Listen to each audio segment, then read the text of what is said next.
Halo semuanya, balik lagi nih. Jigshy Channel. Oke, langsung aja. Kita baru aja nonton Jurassic World Rebirth. Oke, salah satu franchise besar juga ya. 32 tahun. Oke, Ya, dari 32 tahun. Dan dari film terakhirnya itu tahun 2022. ya, 2022 udah 3 tahun yang lalu sih. salah satu terusan lah dari film Jurassic Park yang walaupun tidak sambung secara direct kali ya. Direct nggak. Cuman mungkin kalau di sini sih sesimpelnya beda pulau aja lah. Iya. Sebenarnya kalau ini mah correct me if I'm wrong ya. Triloginya Jurassic World tuh sebenarnya sudah beres kemarin di Dominion. Itu tuh udah beres tuh. Udah beres. Karakternya si Owen. Owen. Si siapa?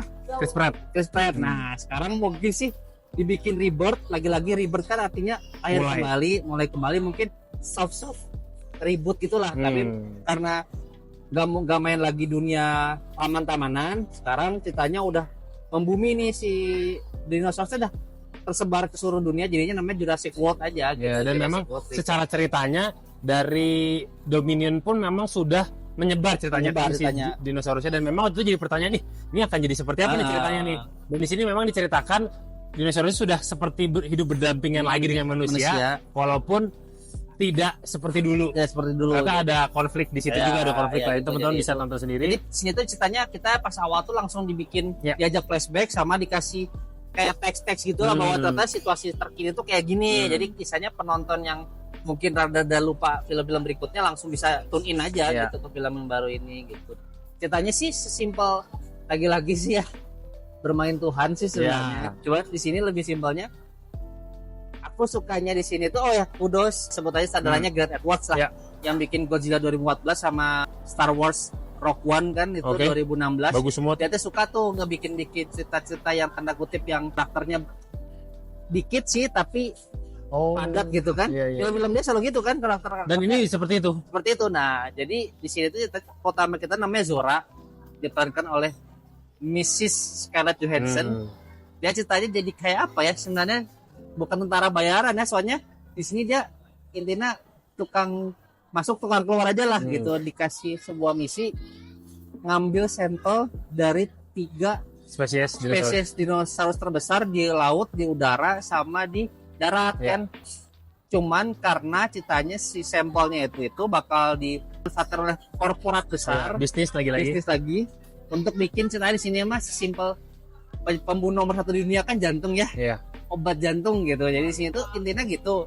Tergiurnya karena satu sisi si Zora kehilangan ibunya karena jantung. Jadi di akhirnya dia ada emosional, tapi di balik itu semua ternyata sebenarnya intinya ini mas all for business lah intinya gitu. Nah, dia ditemani oleh Dr. Lubis, ahli paleontologi atau kalau terjemahan ahli dinosaurus lah. Ya, ilmuwan lah gitu kan. Terus ditemani oleh mercenary yang lainnya. Aku suka si Duncan diperankan oleh Mahershala Ali. Terus ada karakter corporate-nya seperti biasa Pak Isa ada ya. Si Krabs kan si yang meranin si Robert Friend. Nah, aku sukanya si penyertaan di sini tuh ceritanya angkat ada tema keluarganya walaupun sebenarnya nggak dominan. Betul. Dan kayak nggak perlu awalnya gue pikir gitu. Awalnya kita juga gitu. Apa sih? Nah, jadi apa gitu. Tapi ternyata sebenarnya aku rada setujunya tuh biar ngubah sudut pandangnya si para pencari uang, pencari treasure itu ngelihat bahwa apa yang kita lakukan sih membahayakan orang juga gitu. Itu sih aku yang takut di situ. Tapi sering berjalannya waktu ekspedisi mengambil sampel dari laut, dari Mosasaurus ya, itu udah pasti ya. Cuma nanti kita akan nyebutin yang dinosaurus 2-nya lagi. Ada yang darat sama udaranya itu. Intinya mereka cuma ngambil sampel aja, terus keluar aja. Nah, lagi-lagi kecerobohan terus kayak keputusan yang salah membawa mereka jadinya ke posisi yang sulit gitu. Di satu sisi mereka tadi ke sebuah planet yang dulunya tuh sebenarnya litbangnya R&D-nya si Jurassic Park, di mana ilmuwan gila yang tidak punya etika itu mencoba crossbreeding semua jenis. Akhirnya di situ di pulau itu tuh banyak dinosaurus yang nggak ada di textbook lah istilahnya. Yang kita juga kadang kalau ketemu dinosaurus ini jangan-jangan kemampuannya gini aja lah, kita nggak usah jauh mundur aja. Indominus Rex aja contohnya kan, itu kan tiba-tiba bisa jadi kayak bunglon, bisa jadi lebih pintar daripada raptor kayak gitu. Jadi kayak gitu tuh ada hal-hal yang misalnya kita yang nggak diketahui pemain filmnya juga, pemeran karakternya juga tidak tahu apa yang akan mereka dapatkan di pulau itu. Jadi kayak di sini tuh aku suka sih kata teh ya into dan kenalan aja lah. Misalnya kita masuk ke itu pulaunya itu kita nggak tahu isinya, dari luar mah kelihatannya indah tapi ternyata menyimpan banyak hal di dalamnya gitu. Gitu aja sih sebenarnya, intinya ya jernih gitu aja sih sebenarnya. Cuman di sini memang si Scarjo-nya sih jadi leadnya gitu. Ya, dan tidak ada formula yang berbeda sebenarnya, dari pasti selalu ada misi sebenarnya. Menurut gue dari Jurassic Park juga pun mungkin dari Jurassic Park 2 kali ya, kayak ada entah itu penyelamatan atau lagi mencari sesuatu dan akhirnya bersinggungan dengan bisnis dan segala macam lah. Dan memang di konflik ceritanya. Ya. Dan sebenarnya, nah itu tadi kalau tadi udah sempat mention soal keluarganya, memang di sini ada kepentingan lain lagi, ternyata melibatkan sebuah keluarga yang randomly ada di tempat yang emang rada tolol juga sih kenapa ada situ gitu. Dan ternyata memang awal-awal gue merasa ini kayak ditambah-tambahin gitu. Cuman ternyata makin cerita berjalan ke akhir, ternyata dia pengen ngasih nuansa atau sudut pandang lain nih.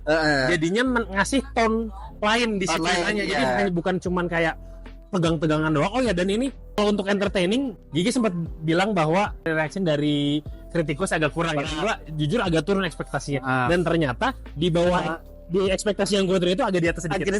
Ya. Kalau boleh ngomong mah dibanding Dominion mending ini sih.